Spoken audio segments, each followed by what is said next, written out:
Our main project right now is one that actually started last year. We have a new chairman that has, and a new administration basically that has come in.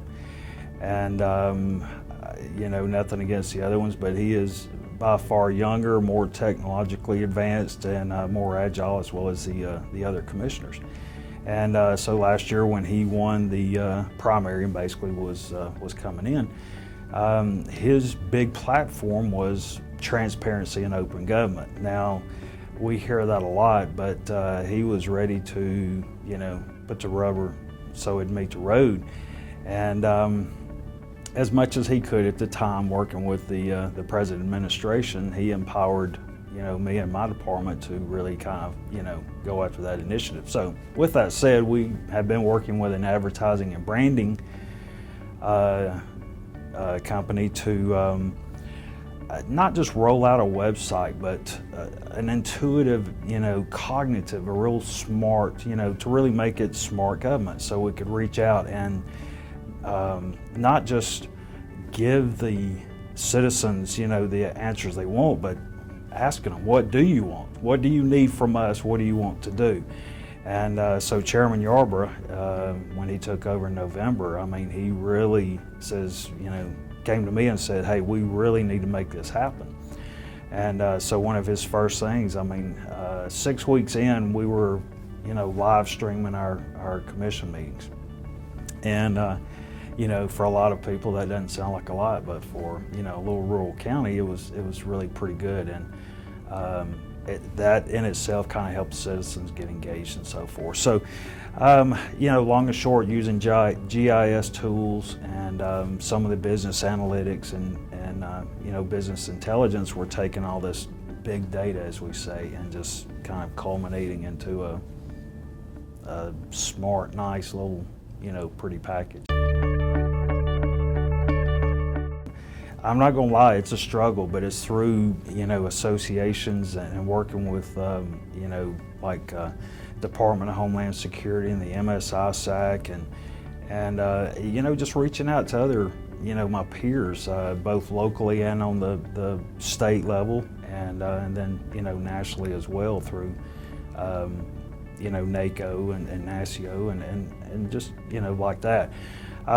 So just to kind of answer the question, it's, it's what needs to be and retained as, private, then we try and bury that as much as we can, but then, everything that's open, try and give it a more secure way to do so. And I guess I always kind of explain it like the, living in a big city. Of course, we're not used to it in Limestone County, but, you walk in a hotel lobby, that's about as far as you go. You got to have your key to get on the elevator. You've got to have a key to get, in your room and so forth. So that's kind of the way we're approaching our data, is what needs to be protected is protected, and then, what's not, we kind of leave open. So, kind of keep the transparency as well as the privacy.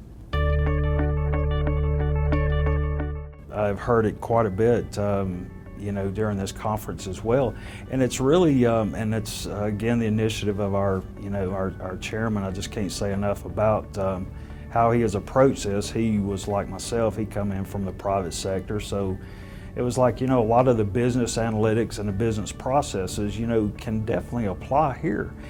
And so again, he's just empowered us to, to do that and to use the tools to kind of go forth.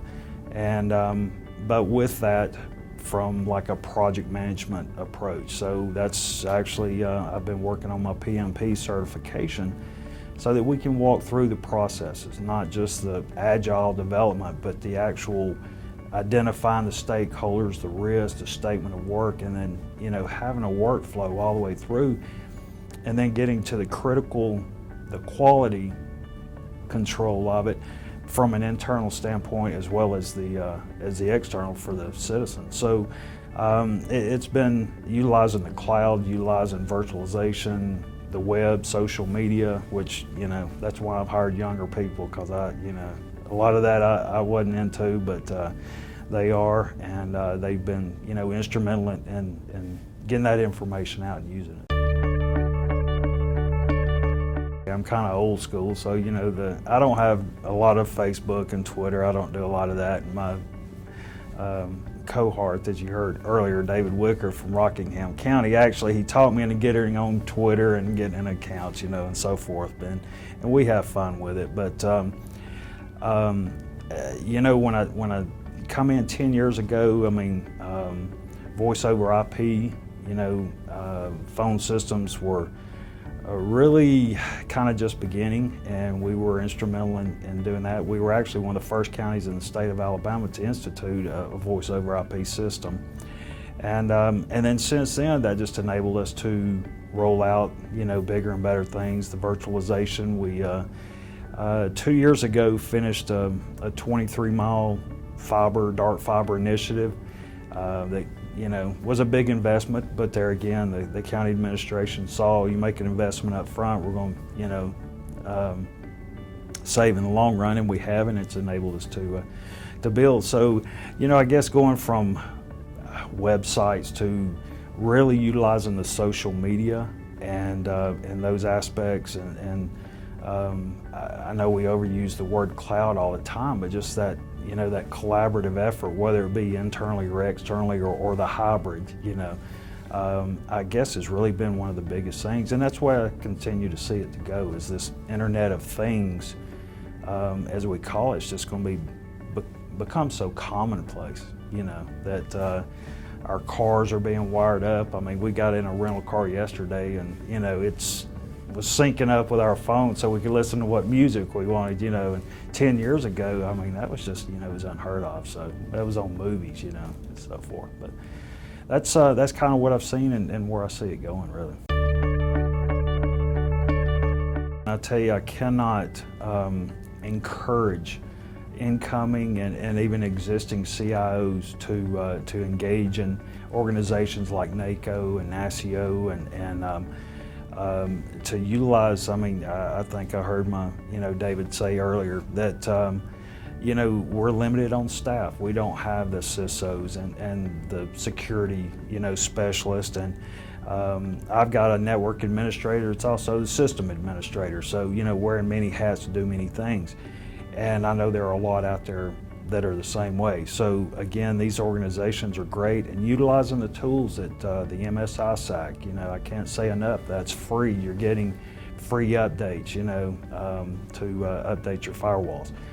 And then, here's, seriously, I'll plug StateScoop and other type publications, Get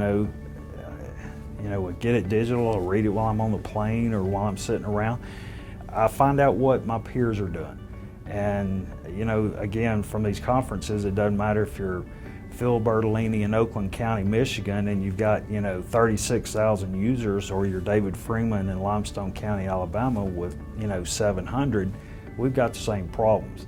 It's just one's bigger, more numbers than the other. So definitely encourage, to reach out and to be, accessible, and I guess to encourage to engage in some of the policy making as well. And I will, a little plug if I can, David and Phil and I are actually working on a book through PTI that we hope will be out next year.